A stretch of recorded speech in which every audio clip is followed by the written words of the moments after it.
Morning, and a very blessed Sunday to you. Hope to see you in church soon. But first, our daily devotion.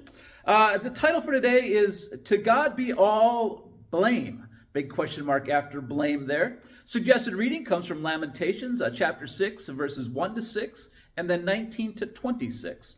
And our verse for today is Lamentations 3, verse 2, that says, "He has driven and brought me into darkness without any light." The Lord at times relentlessly confines and chokes us with the gloomy consequences of our iniquities in order to drive us to repentance. Sometimes the darkness closes in so tightly that we imagine death is near. We may even pray for it as a release. Still, even the most severe divine discipline pales compared to the furious darkness our God's hatred of sins. We are spared only because Jesus fully drained the cup of the wine of wrath that God had filled for our punishment. God is right to blame us for what went wrong in his creation. His grace and mercy caused him to shift the blame, though, to his sinless Son.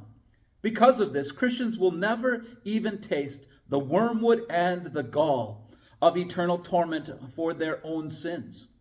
We who should be imprisoned in eternal darkness instead have seen a great light. We who by nature have the right only to drink the vilest poisons instead receive invitations to taste and see that the Lord is good. Even in darkest days, take heart. God's hand of judgment will never strike you as heavily as it did Christ. He harshly punished Jesus on earth that he might gently correct and guide you to your heavenly home. For the Lord disciplines the one he loves and chastises every son whom he receives. I think you should take a moment. I think we should take a moment and just think. Think about all that Christ suffered there on the cross. And I'm talking beyond, the beating and the whipping and the nails through his hands and his feet. I'm talking about the torment he suffered. He suffered death and hell for our sin.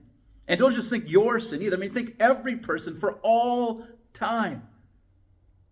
It's utterly mind-blowing what Christ suffered for all of us.